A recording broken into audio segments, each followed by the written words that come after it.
anu disebut namaot henteu budak henteu kolot dina waktu narek maot aya nu ngarasa repot di dinya sagala poho panon molotot teu nengjo sanajan ditojos peso hila putra sareng bojo karasana keur sagarat ripuna kaliwat-liwat pikeun utara ibadat dipaksa ku malaikat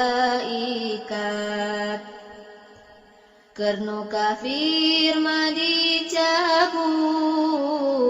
keur nu iman mah dijemput keluarga cerik ribut bari cipanon muru